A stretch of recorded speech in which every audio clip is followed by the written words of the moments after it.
Quite intelligent young girl. Very devious. Plodding through life in the 60s. She was all for herself. She's one evil so-and-so. Innocent, vulnerable, in need of love and care and attention. She's an evil cow. She's got the devil in her. She's the devil itself. Wasn't we lucky? Little ones that got away.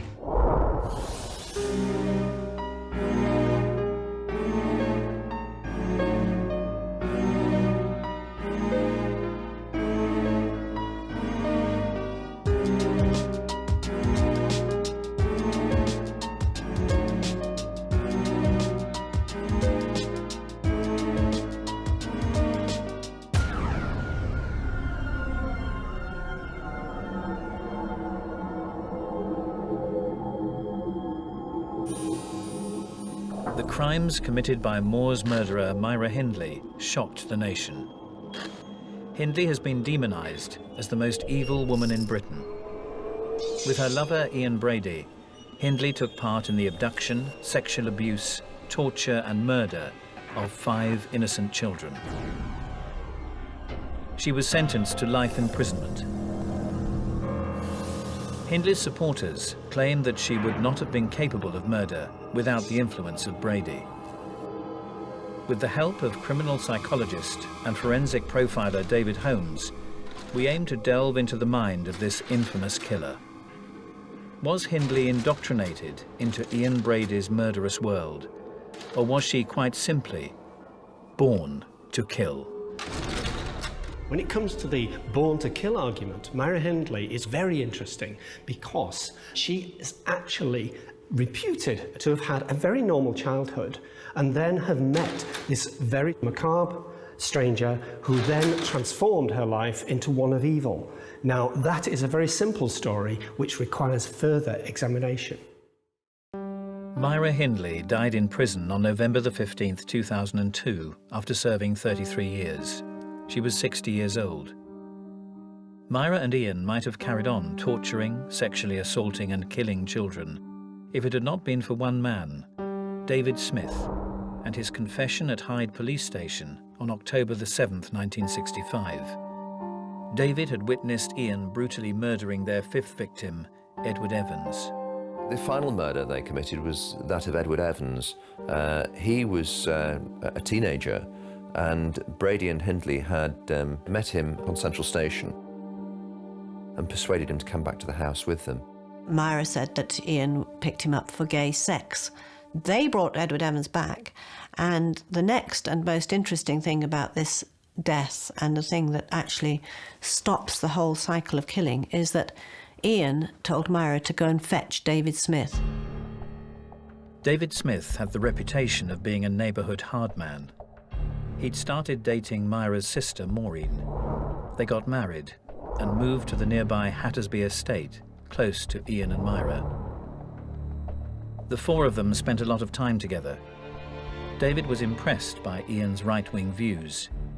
Slowly, he became indoctrinated into Ian's perverse view of life. Myra went and brought David Smith and brought him back to the house, whereupon Edward Evans was murdered in a very, very brutal fashion. He was much bigger, it was much harder to kill him, there was blood everywhere. It was a very, very nasty death. Brady had been grooming Myra's brother-in-law for several months and was confident he could trust the 17-year-old to not only keep a secret, but also to become actively involved in their murderous plans. But Brady miscalculated David. Eventually, Edward Evans was killed, and his body was parcelled up and wrapped up, and they took him upstairs with great difficulty and locked him in a bedroom. How much David Smith was involved in the actual killing, he says not, but he said he had to do certain things because Ian was controlling it and forcing him to. He said he had to do what he had to do, clean up and help Myra and Ian that night, and he had to help them to do everything to save his own neck. Then he went back home and told Maureen what happened. With a large carving knife to protect them, they went down to the phone box and they phoned the police, and they stood in that phone box until the police arrived, and the pair of them were really, really terrified and horror-struck. David Smith gave an account of what had happened on that evening. Myra wasn't present during the physical murder. She was actually in the kitchen, but she was certainly involved in the cleaning up of the house afterwards because, as you can imagine, there was an awful lot of blood, and I think it's fair to say that David Smith had certain views about her thoughts at the time. They were flippant remarks about blood and tissue around the room. The crime scene of the murder of Edward Evans was a grossly blood-splattered affair, in the midst of which Myra Hindley was projecting herself as a laughing, gay, busy housewife, tidying up a normal domestic scene. She normalised what was grossly abnormal. For this particular scene, it helped her to distance herself from the reality, the horror of what she was engaging with. David and Maureen's story was taken seriously by the police. 24 officers were called to Ian and Myra's house. David Smith had warned them that there were guns on the premises. They decided that they would do this in a sort of undercover way. So when the knocker went and Myra Hindley answered the door, it was not a policeman on her doorstep, it was a breadman with a basket of bread loaves. Myra said, "We don't have bread," and then he said, "But I'm a policeman," and they went inside. The police insisted on searching the house, which they resisted, but eventually they, of course, had to accede, and the body of Edward Evans was found. Little did they realise, but the police were about to stumble across one of Britain's most notorious criminal cases, the Moors murders. Straight away, Ian Brady was arrested, but Myra Hindley was, having been questioned, she was allowed to go home.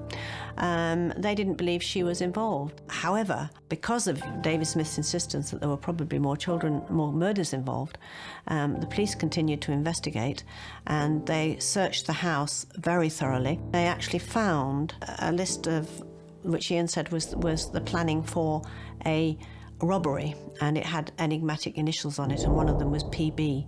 And eventually, down the spine of a prayer book, they found a ticket for a left luggage office at a station in Manchester, and they found out which one it was and claimed a suitcase back. Majority of serial killers take some form of trophy of their crimes away with them, whether it can be rings or it can be jewellery or it can be a hair. And it was in this suitcase that they found all the photographs and the tapes of Leslie Ann Downey's last few minutes on Earth. Brady and Hindley were not unusual. They had tape recordings of the torture and the murder and the pleadings of Leslie Ann Downey. 10-year-old Leslie Ann Downey had mysteriously gone missing from the area 6 months earlier. David Smith told the police that Ian had joked about burying children on the moors. Eventually, with the use of the photographs that had been taken of Myra with her dog and Ian up on the moors, they managed to actually find a place where they thought that they might fruitfully start digging for bodies. Myra was arrested and charged a few days after Ian. Her dog, Puppet, was also taken into custody because the police knew that if they could establish the age of the dog, they would be able to establish when some of these photographs were actually taken. A vet put the dog under general anaesthetic and was trying to establish the age from its teeth. And tragically, Puppet died, and Myra Hindley was heard to scream around the police station, "Murderers!"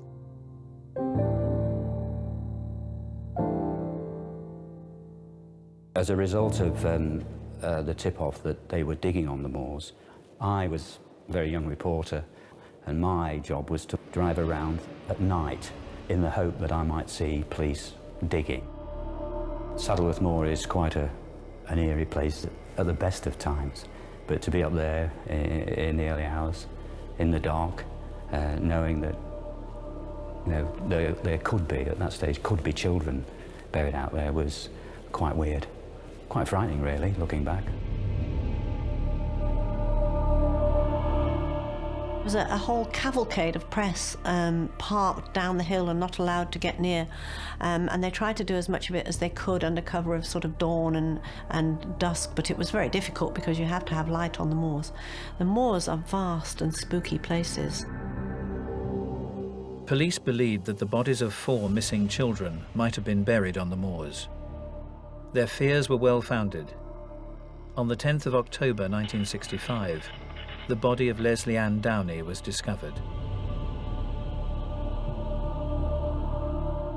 11 days later, the body of 12-year-old John Kilbride was also uncovered. John had disappeared without a trace, on November the 11th, 1963. In 1965, a case like this was unique. For the first time in British history, a woman had been implicated in a killing partnership that involved the serial sex murders of children. What had turned Myra into such a monster? Was it a question of nature, not nurture? As the details began to emerge, particularly in the local community, there was a sense of outrage. I think if some people could have got their hands on Myra Hindley and Ian Brady, they wouldn't be here today. It's quite difficult to comprehend what they got up to and got away with for so long. To satisfy the born-to-kill question regarding Myra Hindley, you have to examine the whole of the period of the killing, but perhaps more importantly, you have to examine the childhood and the aspects of childhood, and you're looking for little events that might say that this person was showing signs prior to the crime period of being born to kill. Had she not met Ian Brady, I'm absolutely convinced that Myra Hindley would in all probability have led a normal life.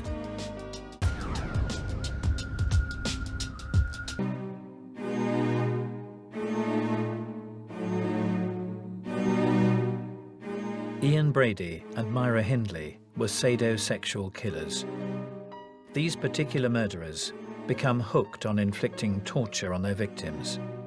Their pleasure is gained in a perverse game of cat and mouse, stalking, entrapment, and killing of their quarry. In the case of Brady and Hindley, their favoured prey were children. What normal and everyday person could watch a man sexually abuse a child, torture them, strangle them, murder them, and dig a shallow grave on the moors and put them in it and walk away and sleep at night, which she did for many years. So how did a seemingly normal child grow into an adult so perverse that she would gain pleasure from the sexual abuse and murder of children? When looking at serial killers such as Myra Hindley, you have to very carefully examine not only the period when the crimes were being committed, but look very carefully at the childhood in order to separate out those things which may be clearly environmental, those things that may have been biologically there all the time, and those interactions between them.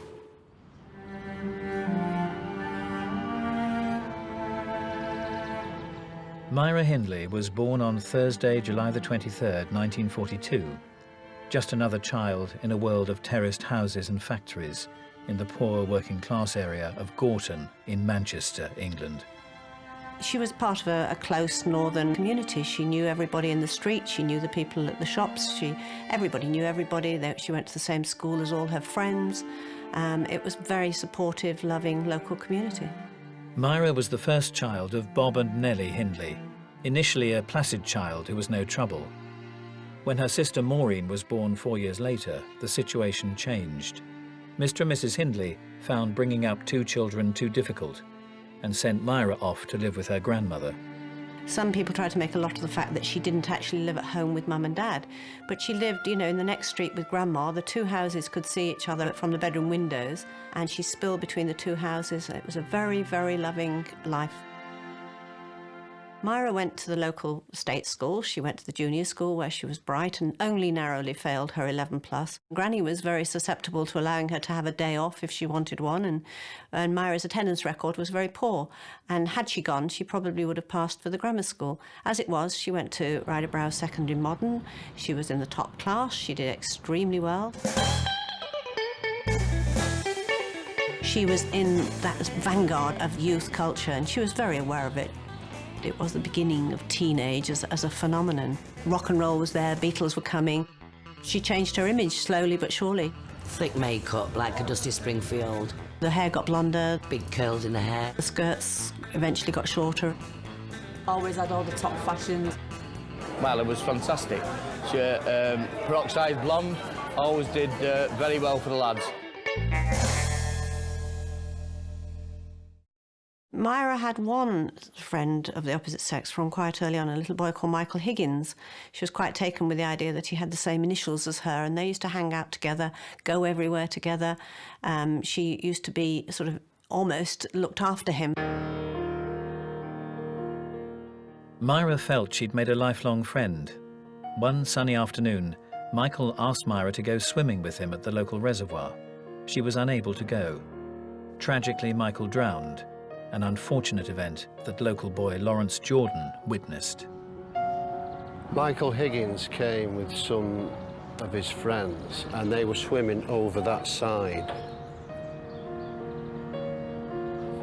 And then all of a sudden there was a flurry of excitement and one or two young kids running round saying, "I can't see him, I can't see him."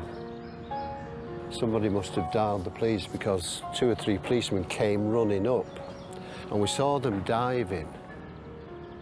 And one child said, "There's somebody under the water." Somebody then shouted, "Oh, they got him." And I saw them bringing out this chalk white body. But you could see the whiteness of the body against the blue uniforms of the police. And his arms were outstretched almost in a crucifix.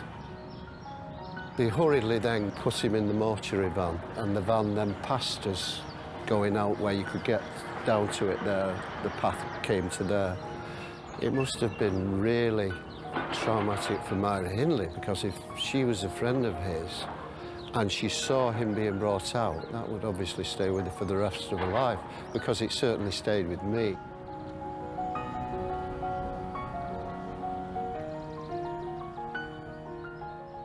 And after that, she went in a shell for a while. She was absolutely devastated of the fact that he died. She wasn't the same girl for months and months after that. In fact, it was a year or so, a long time. She went and visited his parents, his mother, all the time, and she actually converted to Catholicism. Michael had been a Catholic, and she actually converted in the wake of his death. With Michael, she invested quite a lot and lost quite a lot. And to some degree, although she might have blamed herself, she also blamed everyone else. And this was the beginning of the distancing of her from other people. And also, within this, she would hide in religion. This was another step away from humanity and towards a new kind of aim and career. It was not long after Michael's death that Myra left school. On her 17th birthday, Hindley became engaged to Ronnie Sinclair, a local boy who worked at the co-op. However, Myra's apparent contentment with her ordinary life didn't last long. Half the time Myra wanted the sort of classic husband and 2 kids, which all the girls around her aspired to, but there's another part of her that really didn't want to do that. Being brought up by her grandmother to have a certain sense of self-importance, Myra Hindley did require more from life than simply 2.4 children and a marriage. This would not be stimulating to her. For some women, they require a certain amount of violence, a certain S&M quality to their relationship, and Myra was of this type. Eventually, she landed a job as a typist secretary at Millward's, which was the place where she ultimately met Ian Brady. Ian Brady was working in the office at the time. He completely ignored her for many, many months.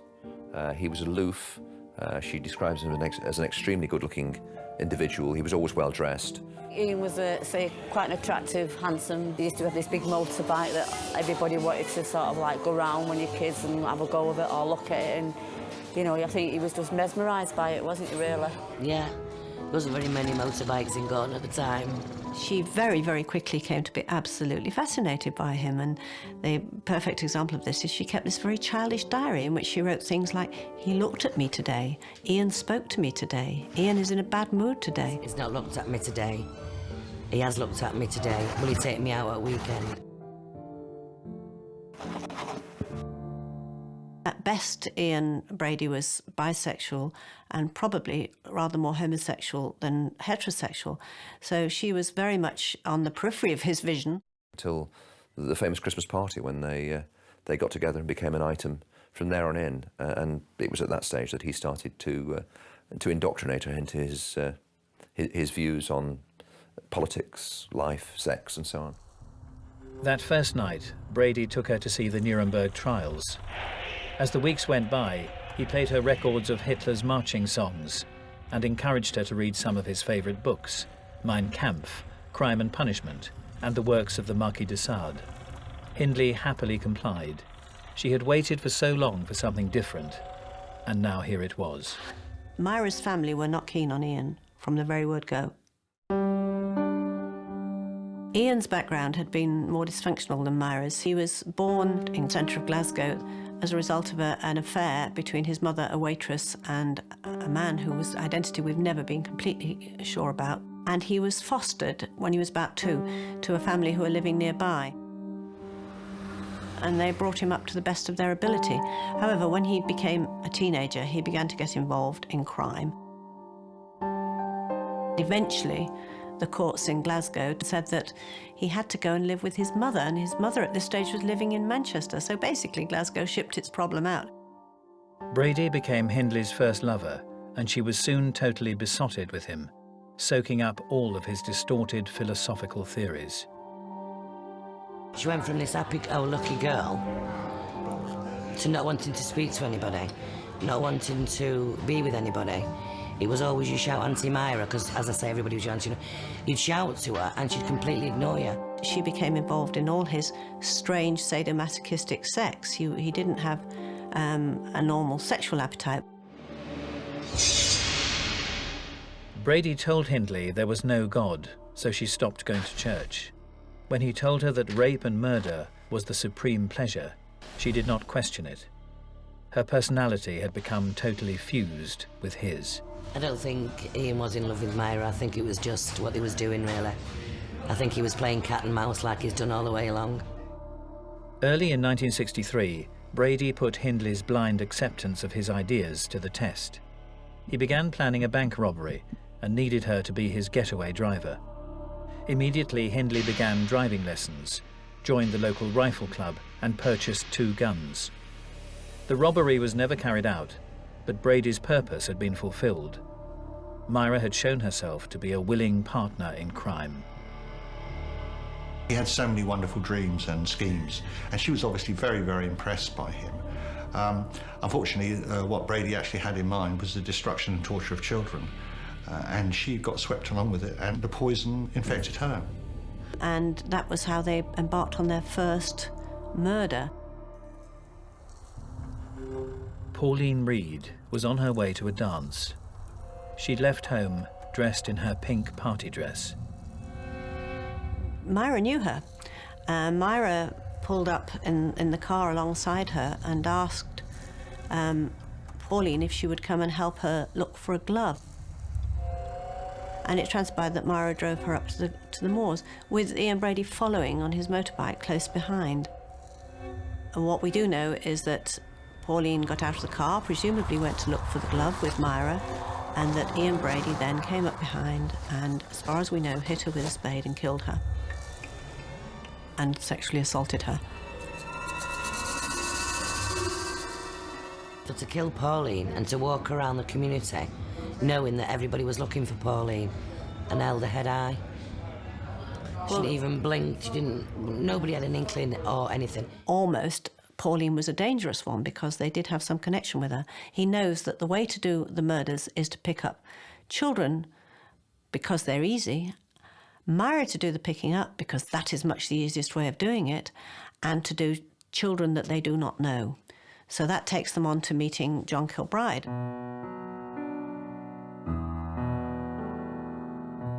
John was the eldest child. He was almost 12 when he went missing. The last time I saw my brother John was in 1963 on a Saturday morning as I got up. What he used to do every Saturday was going out the market, stallholders, peck away. He just never come home that night. My mum rang the police about 6:30, because he was always home for 6 anyway. And, I mean, he was always home, so 6:30, the police were rung, sort of thing. He was missing. Yeah. There was posters all over the towns far and wide with our John's face on lamp posts, placards, shop windows. Have you seen this boy? There was a pub on the corner called the Bessemer, And there was photographs of missing children in the area at the time. Have you seen these children? And she used to go to the bar and have a drink knowing that them children was there and knowing she knew exactly where they was. In their statement, they said they'd picked him up at Ashton Market. Well, Hindley had. She'd led him to Brady's car. And again, he was sexually assaulted. He was found with his underpants tied down at the bottom of his legs and buried again close to the road. I think after just a few weeks, we all realised he wasn't coming home. We knew he hadn't run away and we knew something had happened to him, but we didn't know what. Not for 2 years.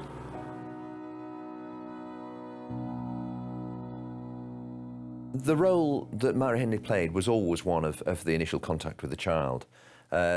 Sometimes Brady was absent and came along later, or on other occasions Brady was behind on a motorcycle and he was flashing the headlamp to tell her, there's one coming up now, stop and talk to this individual here. Last time I saw a kid on the 16th of June, 1964. Their method of abducting and killing children worked. Myra and Ian were driven to try it again.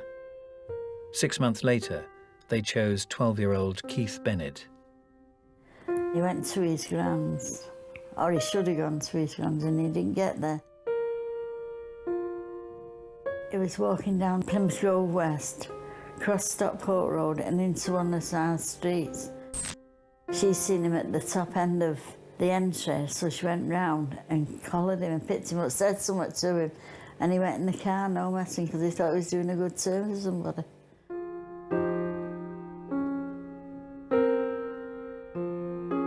So when my mum come down on the 16th of June, I said, where's Keith? She said, I don't know. I said, well, he should have been at your house.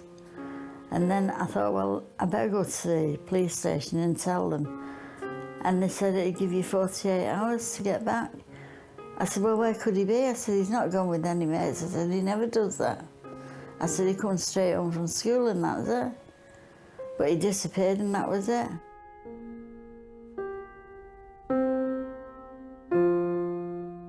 Two months after, the police come to the door with Brady and Hindley's photo.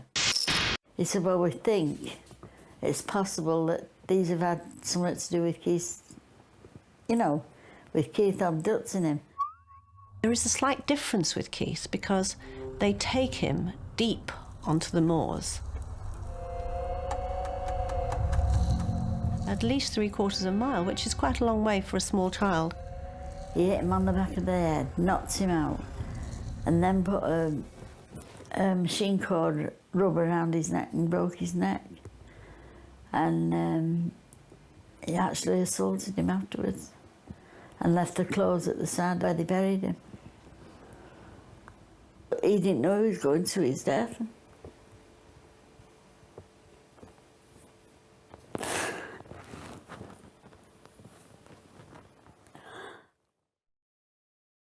By this stage, Ian was living with Myra and her granny in Hattersley, which is an overspill town near Hyde, just outside Manchester.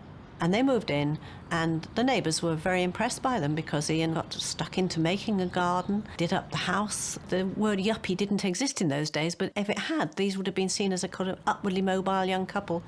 A further 6 months passed before the next abduction. The fourth victim was Leslie Ann Downey, a young girl that they picked up at a fun fair in Manchester. And Myra, again, persuaded her to come in the car, and they took her home. This one is different because they took her back to their house in Hattersley. And there hasn't been an enormous amount of scope for torture and taking photographs and making tape recordings. But now that they've got a victim actually in their own house, they can indulge in all of that. And they ran a tape recorder, and this tape recording is, in fact, perhaps one of the most shocking things you will ever hear, but it's also the thing that completely condemned Myra Hindley in court. Her voice is heard on the tape, and it's telling the little girl to be quiet because clearly she was very distressed indeed. And she explained that she was very worried at the time that the neighbours might hear the little girl crying, and that was the concern. And Leslie Ann Downey is pleading with her, please, Mum. She calls her Mum all the way through, as though by appealing to Myra's maternal instincts, she might make this whatever awful things are happening. But Myra is gagging her, ties a gag around her. We don't know what abuse happened. Myra claims that there was no sexual abuse. There probably was. And the next day they took Leslie Ann Downey up to the moors and buried her. The killing of Leslie Ann Downey marked a significant change in the killing career of Myra Hindley. The risk and the confidence to actually kill somebody within feet and inches of neighbours rather than out here on the moors. It would be another 10 months before Leslie Ann's body was discovered on the moors in a shallow grave with her clothing at her feet. Even with the damning evidence mounting against them, Brady and Hindley denied murdering Leslie Ann. As in the case of Edward Evans, they attempted to implicate David Smith.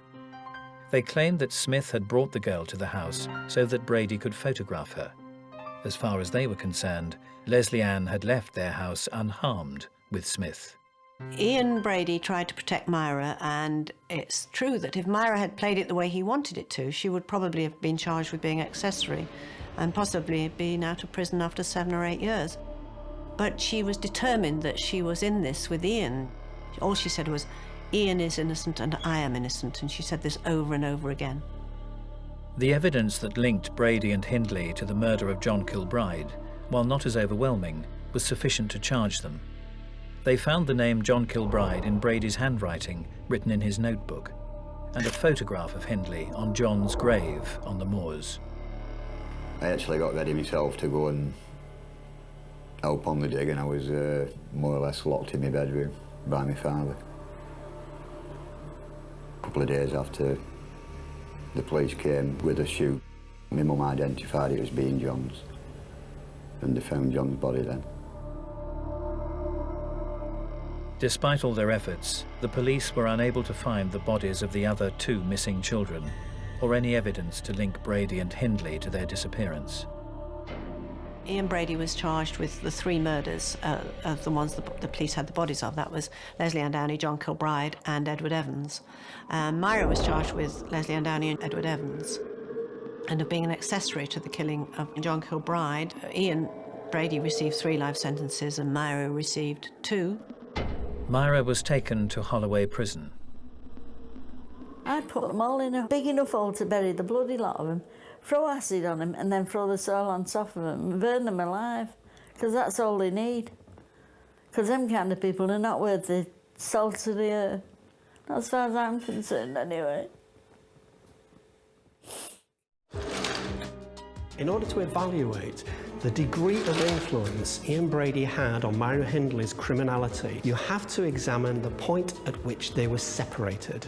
Myra Hindley's behaviours will indicate whether or not he was the causal factor, or whether or not Myra Hindley was born to kill.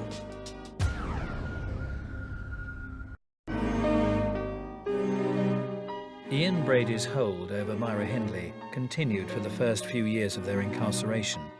They constantly wrote to each other and even requested permission to marry.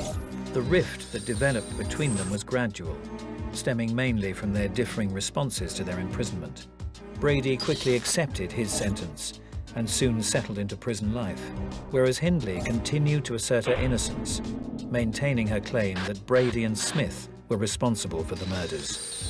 Myra only said she didn't have any involvement, only, in her words at the time, was acquiring the children for Ian Brady. But she was distinctly heard on a tape of Leslie Ann Downey telling the little girl to shut her mouth, while Brady was, God knows what he was doing to do. Her mother was convinced she was innocent. Her sister was convinced she was innocent. Everybody around her was convinced by Myra that Myra had just been Ian Brady's dupe. Myra Hindley's mind, the story was in place regardless of her innocence, and she would gather together anyone who would listen, give her time, and certainly anyone who would give her any publicity that might support her plea of innocence. In 1970, Hindley broke off all contact with Brady. His hold on her was completely broken by the realization that she would never see him again. 7 years later, more than 10 years after her imprisonment, Hindley began a campaign to win her freedom, a crusade that continued until the day she died. Brady's never actually applied for parole. He was willing to serve his sentence, but at least he knew what he'd done and he didn't want to come out of prison. Myra Hindley applied for parole on a regular basis, just to torment the families, as far as I'm concerned. Hindley's application for parole was delayed for a further 3 years. When Hindley's plea was finally heard in 1985, 20 years since she was first in prison, it was rejected. The Home Secretary announced that Hindley's case would not be heard again for at least another 5 years. Ultimately, she hoped she would be able to get out of prison, and that was probably her long-term objective. At the end of 1986, Hindley changed her tactics. Instead of continuing to plead her innocence, she made a full public confession. A conjunction of people came together in Myra's life. She had a solicitor who was saying to her, unless you make a clean breast of everything, admit it, and then possibly down the line parole will be possible. At the same time, she was being counselled by Lord Longford to make a confession. She also received a letter from Winnie Johnson, the mother of Keith Bennett. When I wrote to her, she said she was very sorry that she couldn't help me in any way. She was watching out for Brady on the hill. And she wasn't, she was as bad as him. She watched them kids murdered and she watched them being raped. And at the same moment, because Ian Brady had made a sort of confession to a journalist, the Home Office ordered Greater Manchester Police to reopen the investigation. Well, the aim was to review the case and see whether there were any fresh lines of inquiry we could pursue with a view to, first and foremost, finding out where the two children might have been buried, and secondly, of course, gaining confessions. She now admitted both the knowledge of and involvement in all 5 murders, including those of Pauline Reed and Keith Bennett. She was cooperative right from the word go and said that she was prepared to point out to us areas of interest to Brady on Saddleworth Moor, which was really code for giving us a pretty good steer as to where bodies may be. When it emerged in the 80s that there could be 2 more bodies on the moors, and there was a likelihood of either Hindley or Brady turning up to try and pinpoint them, there was what you would call a newspaper frenzy. Many newspapers hired helicopters. I was up there. It was chaotic. She was very keen on trying to help us. I have no doubt about that at all. You have to realise that for Myra Hindley, this was actually keyed off by her lawyer saying that unless she did appear to the public as a reformed character, that her release would probably never ever happen. Therefore, can you disentangle her self-interest in doing this from any genuine apparent remorse that was revealed? She pointed out or identified the areas that we'd already been searching. It was not until the following spring that we actually started excavating those 2 areas. And of course, in the summer of the following year, we found Pauline Reed's body in one of the areas that she'd highlighted. And they found Pauline Reed.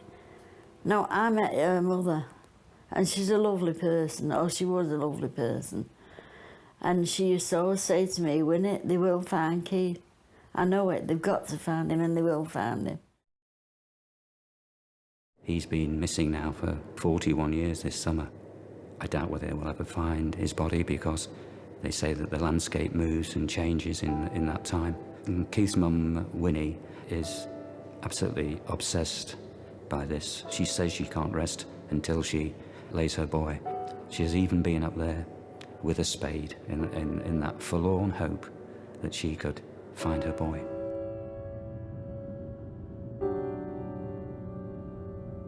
I love it up here because I know Keith's up here watching me. Other than that, I wouldn't come up, but I know he's up here and I know he knows I'm up here and he knows I'm putting flowers on the fence for him. No matter what hell or fire, I'll have him back.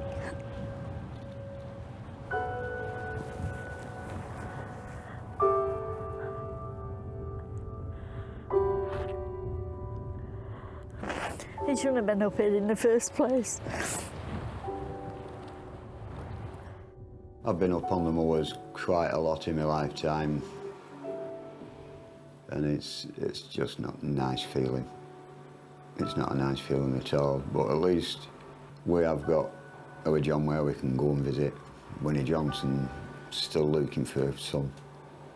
After 40 years, she's still looking for her son.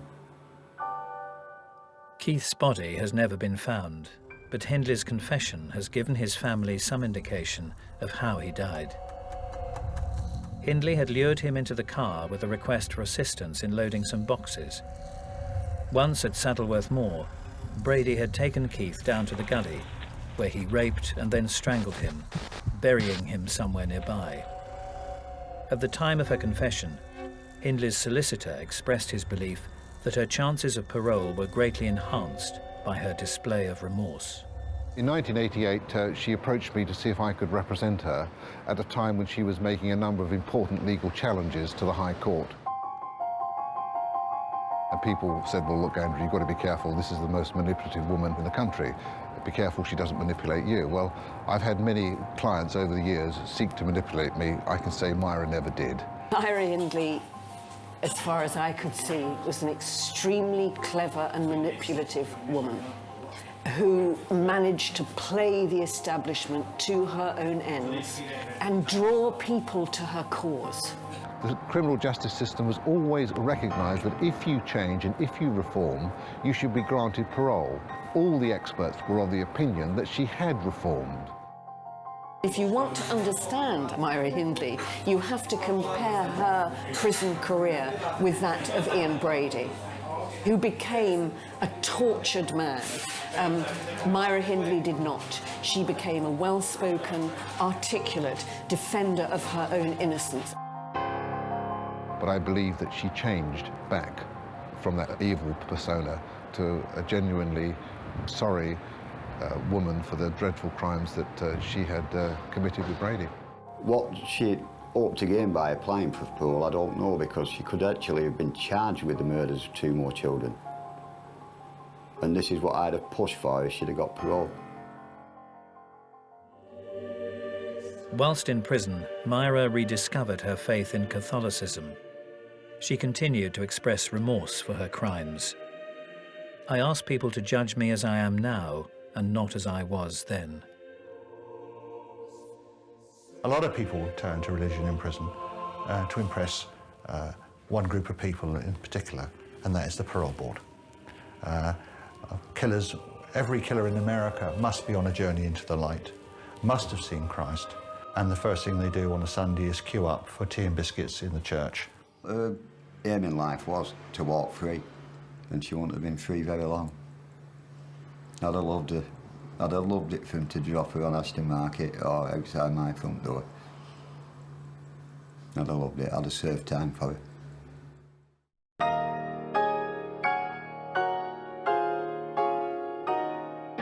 I'm certain in my mind that if Myra Hindley had never met Ian Brady, she would never have been involved in murder. She would have moved heaven and earth to do anything to please him. You could call it a tragic love story, but I don't think you could put the word love in this. Not when you think what they did. Without the influence of Ian Brady, it is very, very unlikely that Myra Hindley would have killed another person. However, her searching for a stimulating, exciting life may have ended up with her being with some drug dealer, some bank robber, who would give her an exciting life, but wouldn't necessarily have involved her in one-to-one killing. Just haven't got words to explain how I feel about her. That sort of thing just did not happen where we lived. On November the 15th, 2002, at the age of 60, Myra Hindley died from respiratory failure, arising from a serious chest infection. She'd suffered a suspected heart attack 2 weeks earlier. She's got the devil in it. She's the devil itself. In this particular instance, Myra Hindley was not born to kill, but she was placed in a circumstance where an element that she was born with enabled her to continue and kill. Who's to say she could be here? Maureen, David, all of them could be here. you know. Still living in Gorton. Still living in Gorton. And then again at the other side of the Could be coin, married. So could Pauline Her own Reed. children, yeah, of course. She could have been here as well.